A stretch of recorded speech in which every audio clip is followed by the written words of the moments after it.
Thank you so much for taking some time to talk with us today. It's my pleasure. You know, for folks who may not have heard of you, who aren't familiar with who Gary Spellman is, tell me about yourself. I'm a father. I'm a family man. I'm an Austinite. I'm an entrepreneur. We've had multiple businesses in the city, from Ultimate Face Cosmetics, which we formed 20 years ago, and we serve the professional beauty business. Also the Paul Mitchell distributor for Texas, Louisiana, Mississippi, and we call on hair salons. We sell them their Paul Mitchell product. We also are philanthropic people. We have the Peace, Love, and Happiness charity ride that we started 20 years ago that benefits our 100 Club. Over $3 million donated in 20 years, and it's 100% goes to them, and also the Peace, Love, and Happiness Foundation with my partner and friend John Paul DeJoria. So we're a give-back-minded group. Why do you want to be the next mayor of Austin? We need change. If you look around, the people aren't happy. Most people sit somewhere in the middle, and that's a fact. It's 38% of all Americans are independent, and nobody ever talks about that. There are more independent registered than Democrat or Republican, and right now we don't have a choice. And if you think about over history of time, look at what's happening in Austin. If I hear one more person tell me Austin used to be cool, I'm going to jump out of my skin. It's still cool. It's still a great place to be, but we've lost our soul, if you will. You say that the statistic about independent, I have to point out, Texas doesn't require folks, though, to register with a party. Oh, of course. That's the easiest way, so you don't have to get in the middle. But let's go look at facts or facts. You're 38 years Democratic-run city. There has been no change, no new ideas. You want to talk about stifling creativity, just look at our city council meetings. And that's the only thing good that came out of COVID was I watched a lot of city council meetings, and I learned, and that's what inspired me to run, is nothing gets done. It's the same people doing the same things for the last 38 years. And if you look at what we're talking about, what our big issues are, they've been the same ones before Adler was mayor. And so do you think that's because the council is largely Democratic? I don't know if it's Democratic, but it's all the same way of thinking. There's no new ideas. So we have, for the first time in the history of our council, we have Mackenzie Kelly, who's a Republican. I'm not saying it's good, bad, or indifferent, but I'm saying it's a different idea. And you see her working with other people who used to be quiet in the council meetings. But there have been other Republicans on the council. But they've been kind of quiet. I don't think Don Zimmerman or not Zimmerman. That were quiet. That was a minute ago. Zimmerman, how long ago was he on council? Well, they were, so when we first switched to a 10-1 system. Yep, they were before that, weren't they? No, they were. They were? All right. I didn't. How long have we been 10-1? Well, we've been 10-1. Let's see. This is 2022, the election. You're testing my my Austin skills now. I would say since about, I believe it's 2013, 2014. That's right. Because I get confused on that. Because someone asked me that, and I'm like, I'm going to have to look that up, and you never look it up. But yeah, it's been a minute now. So I think you need more variety. I mean, we talk about diversity, but there's diversity of thought also. We don't have that. And so are you comfortable telling us where you stand? Are you an independent?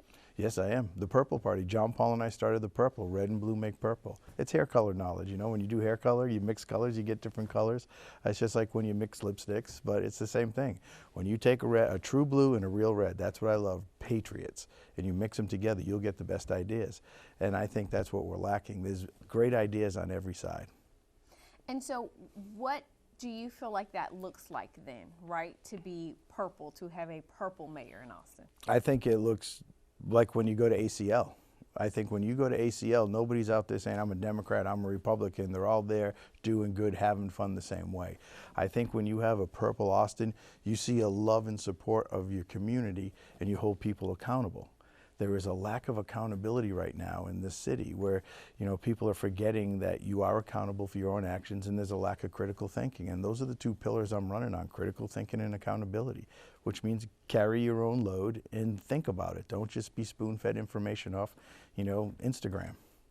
So let's talk about the changes you want to see happen in Austin. What do you think is the most significant change that needs to happen that you would make as mayor? I think if you look at the five big ones, that's what everyone's talking about, but we're forgetting about bringing the city back together, talking about uniting your police. Everyone's talking about public safety. Well, there's a division between the council and our police department. You have to get that back online, because if your citizens don't feel safe, then you have that underlying current of distrust. We have to bring the trust back to our government here in Austin. People don't trust our city council. They just don't. So that's one of the first things I want to tackle. I want to bring more people back into taking an active role in government. Not enough Austinites vote, and that's always been a historically weird thing about this city. Maybe we're too progressive, maybe we're too hippie-ish, maybe we went down to the Armadillo Club too many times, but we have to take ownership of our city. We have to look at affordable housing. I mean, prices are going up, and people have to understand what causes that and what we can actually do about it.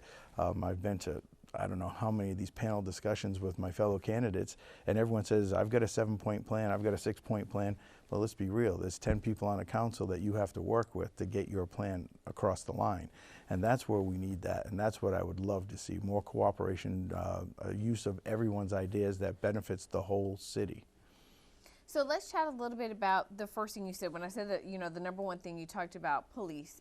What would you do to restore what you feel is a broken relationship between the council? I think it has to start with the transparency. I think back to accountability. If you're a bad police person, you got to go. There is no like you're off for 6 days, 7 days. But also, if you're wrongly accused, you get to stay. You can't demonize one side or the other. It's an equal shared responsibility for the safety of the city, and it starts with our politicians and our police force and our first responders. So I would make sure that we have people working there. I know we have some committees some citizen committees that look at everything that's going on, and I think you need to understand the role of the police better. They're not here to get cats out of trees, and you have to understand that. I think, some better training on defusing situation.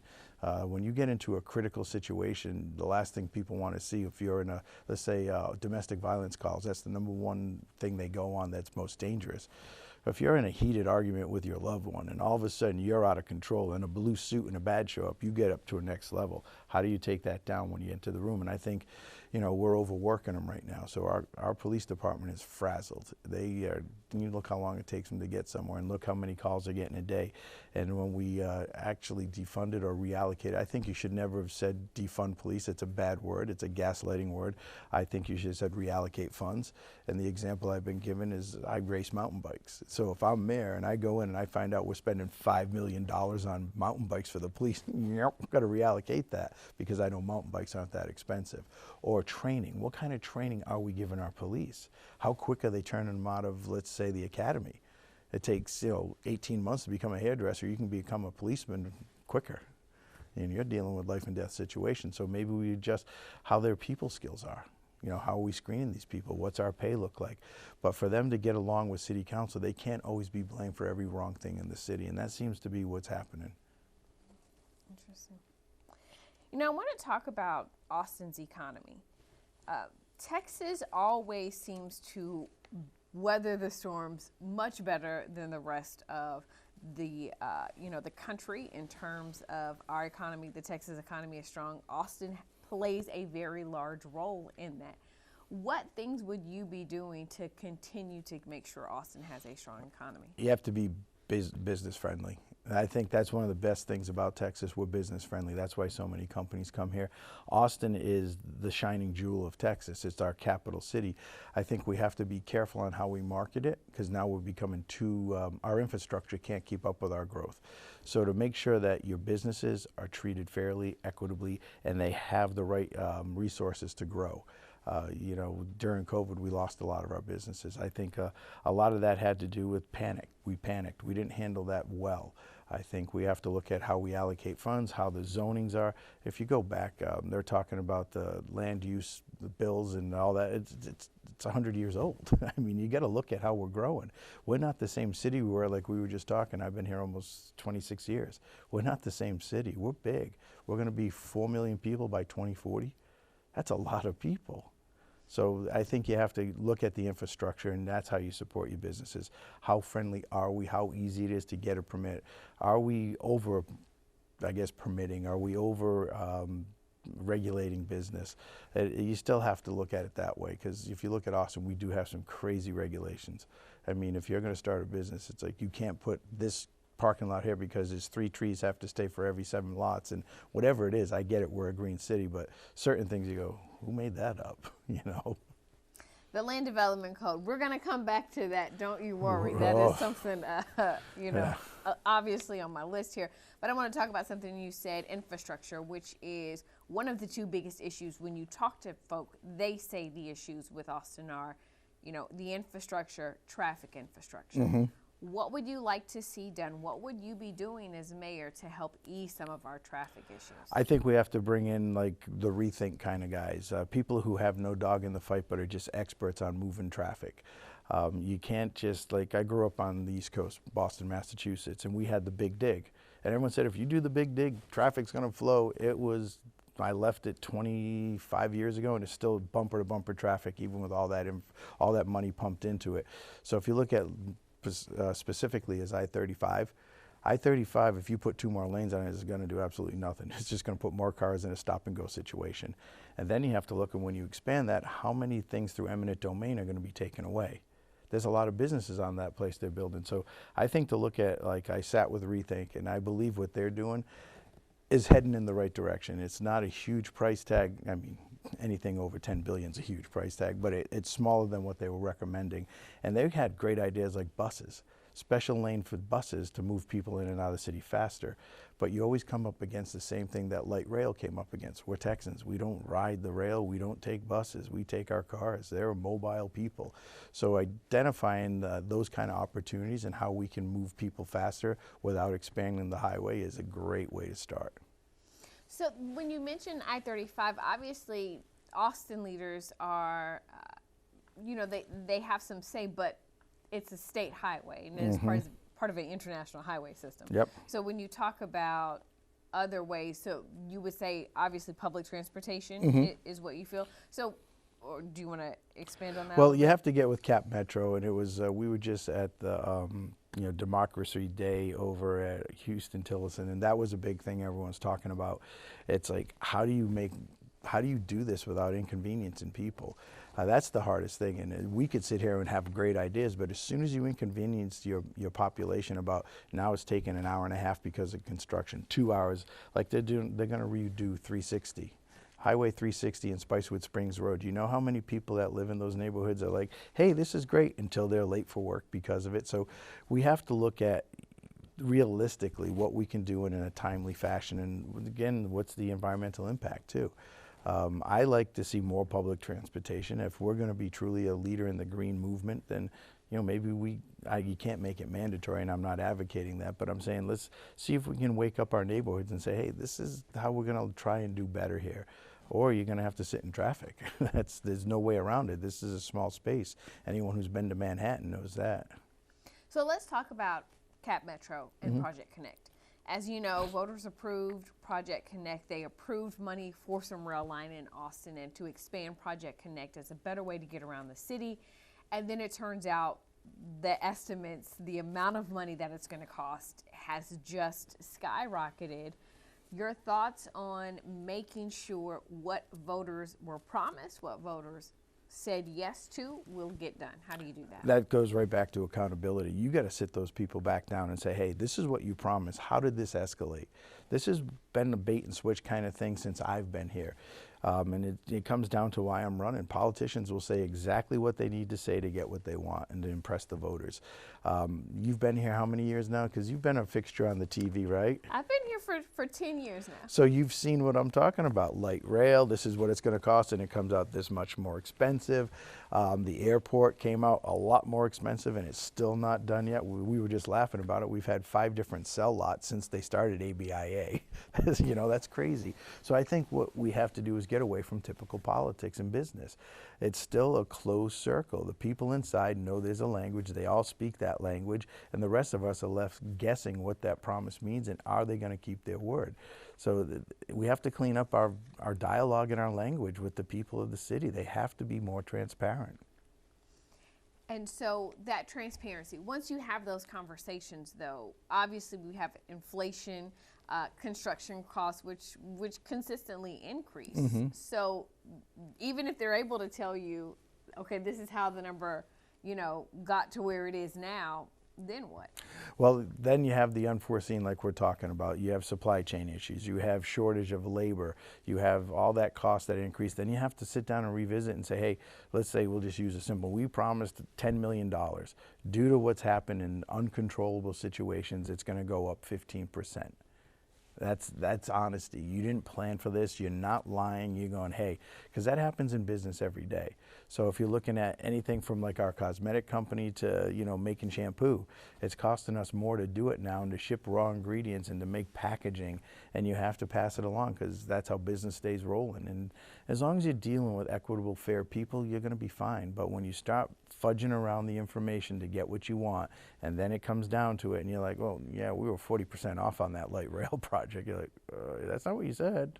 So I think we got to hold people accountable. It's the simplest thing in the world. Everyone's asking, how hard can this be? To get a bunch of people to agree and tell the truth, I'm finding it's harder than I thought. I want to talk a bit about housing. Obviously, Austin, one of the most expensive places to live in Texas, and our rent prices, our home prices rival other parts of the country. What can you do about housing as mayor? You know, obviously, there's only so much that the city can control. Yeah. So what would you like to see done? What policies would you like to implement? I would like to see, you know, a fair market. I mean, that's all part of this. And a lot of people say that, you know, affordable housing. But if it costs that much to live here, it costs that much to live here. So if you're looking at subsidizing housing, that's another way you can do it. You're looking at, you know, I've been on this panel tour now with our other candidates, and they say we have 6,000 properties that Austin owns, we can make affordable housing. But you can't if it doesn't come in at a certain price.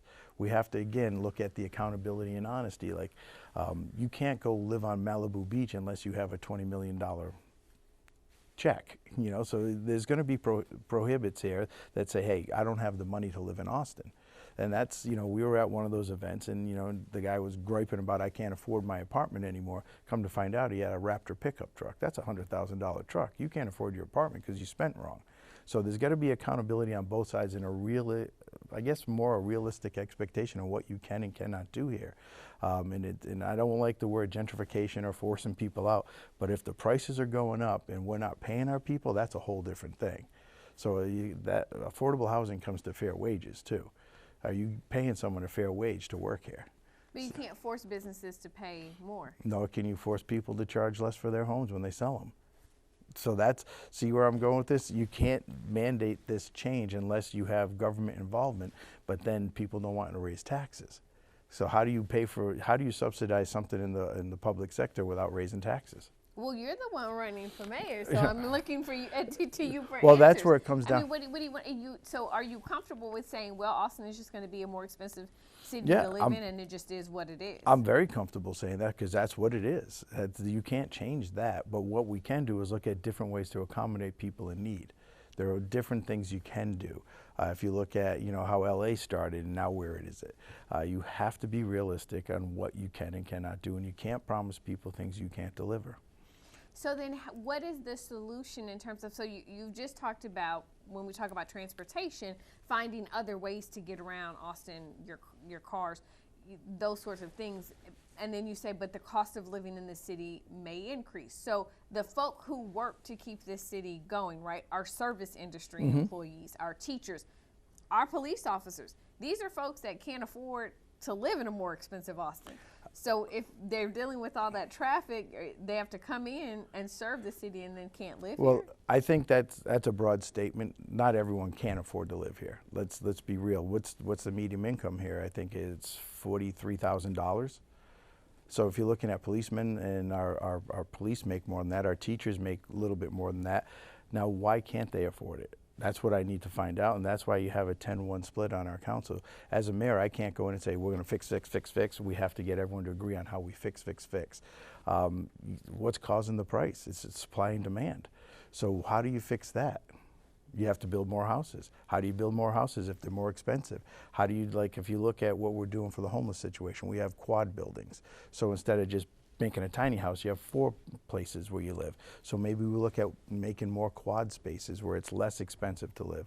There's housing alternatives, and I think if you look at how many of the big projects you see up and down the highway with like 80-unit like apartment complexes, I think they're leaning more towards that. It's one of those things you're going to have to look at everything we've started, what's been working, how long does it take to get going, and it's not just building it, it's maintaining it. It's having the infrastructure then and to maintain everything you're talking about. So let's talk a little bit about the homeless. You mentioned homelessness, and so I do want to talk about homelessness. You are probably aware that there was a summit in 2020, and the city, Travis County, the private sector, they all pledged to this framework where they would house 3,000 unsheltered residents in 3 years. Do you think that's an initiative the city should remain committed to? Absolutely. If you look at some of the projects that Peace, Love, Happiness has done, like Mobile Loaves and Fishes, they have a great program out there. And they charge them rent, they get them in, they get them rehabilitated, they get them out. It's a cycle in. They're shooting for another 3,000 homes on the ground there. So they'll be housing almost the majority. You look at TOOF, the other folks foundation, where they're a homeless shelter as well. I think they just put another 200 houses on the ground, tiny houses. I think we have to do that. I think what we're doing now is, and I'm just going to say it out loud, we've used them as pawns. I mean, the homeless people are scared. One of the coolest things, we sat on a panel, we had two homeless guys next to the other two candidates who were on the panel with me. And to answer you, this was the most bizarre thing. We were talking about, one of the ideas was we should have a board that posts every apartment or any property for rent, and we should have what it should be charged, who owns it, and if it's not matching, we should, you know, have say on what they charge. And on the very end, his name was Denver, because he was homeless in Denver, then he moved to Austin. And he said, hold up, I'm not going to be homeless forever, and I'm going to own property, and I don't like the government telling me what I can charge. And this is what the homeless man on the end said. So if you look at what his perception is, and now if you look at what you just asked me, should we do this? Yes, we should do this, because their biggest thing is safety. So the reason they sleep in front of doorways is because they don't know who's around the corner. That's their safety, and that's the biggest eyesore to the average human in Austin. They demonize the homeless for their plight. Now, no one wants to be homeless. So imagine if you're homeless and you have a place to stay. You go, and then you work on getting better. But right now, we're a little slow on getting to that point. Everyone should have a safe place to be. I know the Salvation Army is working on something really big. So I think, yeah, you got to honor that commitment. You can't just say you're going to do it and then don't do it and then, you know, throw them out on the street. That's wrong. Where do you stand on the proposition before voters for affordable housing, helping the homeless? I stand with the homeless. We have to help the homeless. They're our people. We've lost sight of them as human beings. And if you realize what causes that, you know, no one chooses that. It happens. And, you know, and you have to help your fellow man. Once you lose your pride, you lose your dignity. Once you lose that, you lose your will to go on. And next thing you know, you assume the role of being homeless until you die. And the life expectancy is, the life alone, when you see them on the street, they don't want to be there.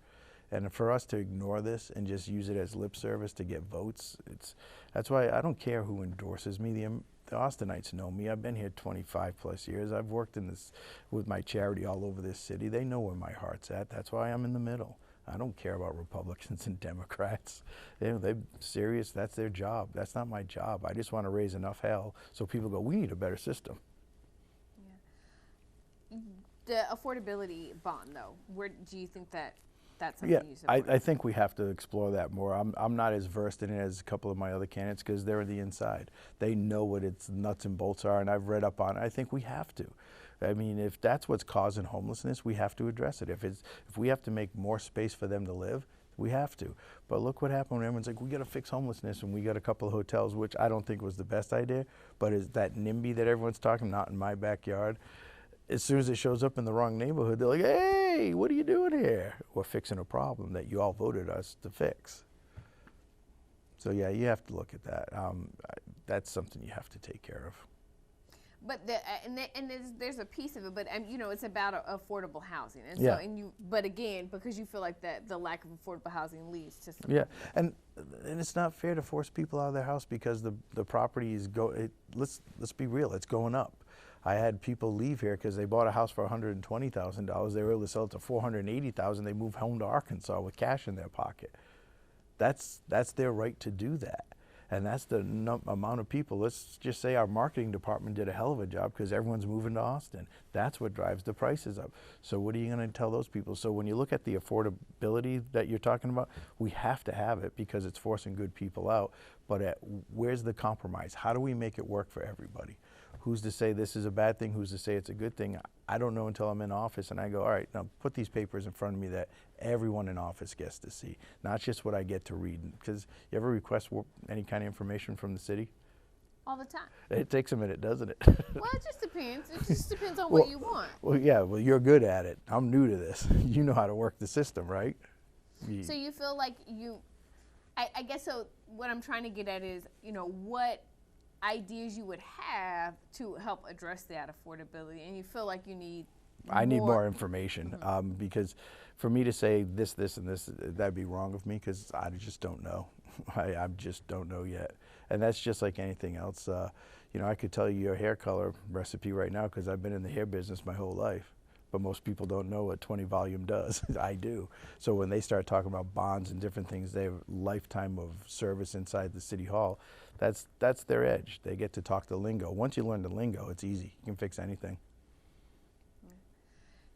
Environmental concerns are top of mind for so many people. There's study after study that show that is the #1 threat to our safety as a country is things going on with the environment. What will you be working towards to make sure Austinites stay safe, especially in times when we're having severe drought, severe heat, severe winter storms? It has to be prioritized. And that, again, I'm not even going to get how Democrats and Republicans are fighting over this and turned our environment into a voting issue. It's a no-brainer. No planet, no people. That's as simple as you can make it. So you have to look at everything. And and people might get mad at me, but no one talks about electric cars being the equivalent of 25 refrigerators.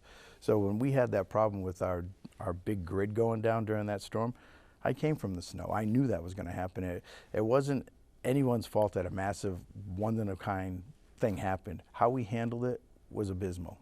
That's just the way I feel.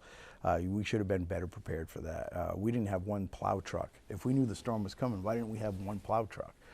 The poor guys who had to come get the trees off the lines, that's what caused most of the power outage. I don't know if anyone shared that with you, but the weight of the snow in the trees collapsing on those power lines that went behind certain neighborhoods collapsed.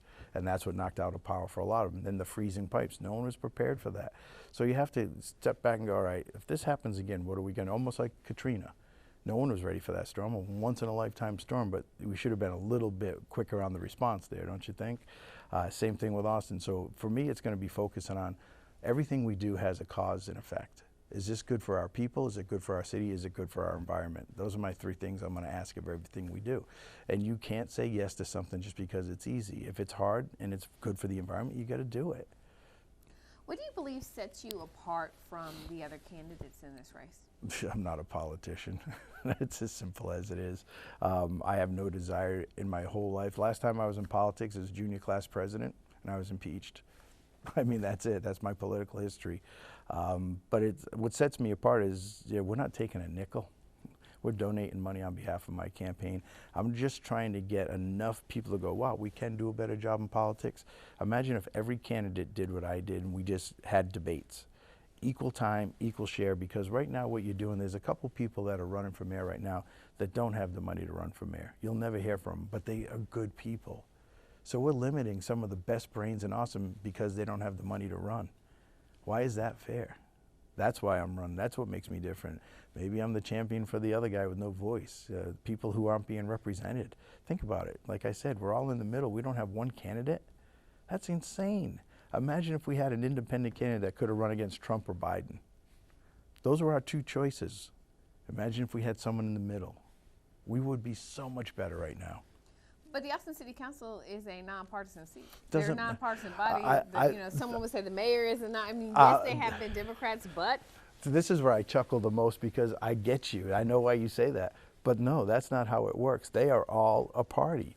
Not one person in. The first question every questionnaire I have is, what are you? Not one person is, except for you, who are saying, no, it's a nonpartisan. No, they all, are you Democrat, Republican? Every first question on every, I've got like 30 questionnaires. If you want my endorsement, fill this out. Well, then I don't want your endorsement if I have to kowtow to you and give you exactly what you're asking on this form. That's a problem with politics. Do you know how many forms I filled out? And there's no chance they're going to vote for me. Not even a chance. I'm not a Democrat or a Republican.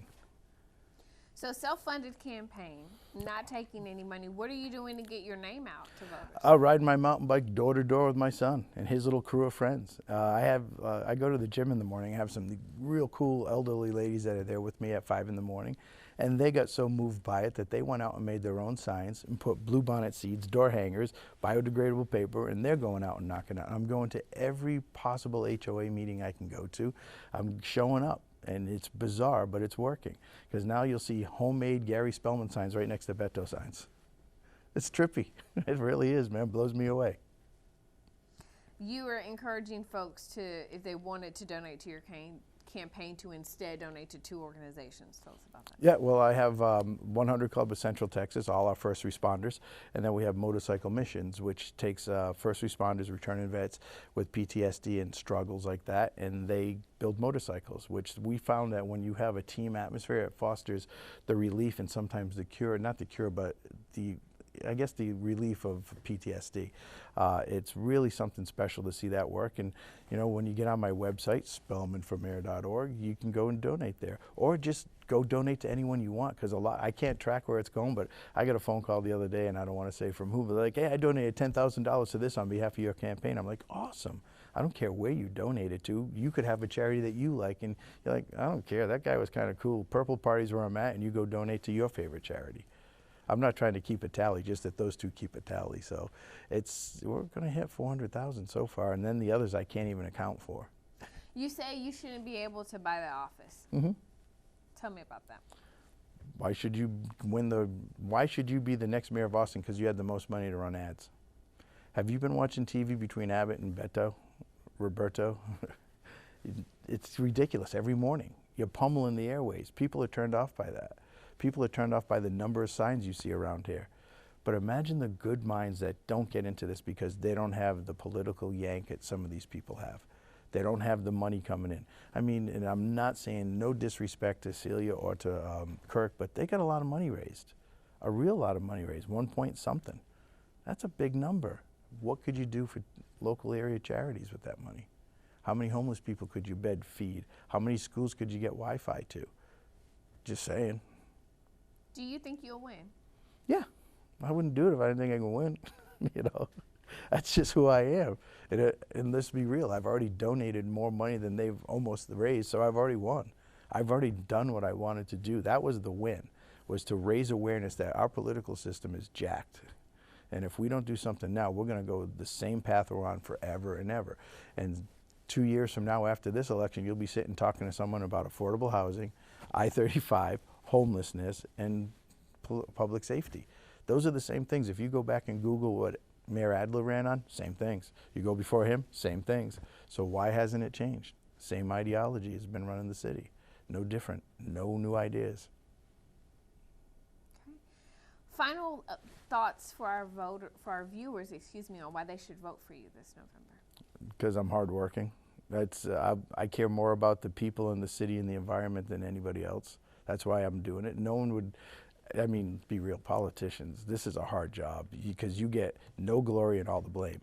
Think about that. You know, no one says, what a great job you're doing, unless it's time to endorse somebody. And everything falls on their shoulders. It's countless. I mean, just from this little bit I've been in it, it's ridiculous the amount of time they want of you. They want you to show up for everything.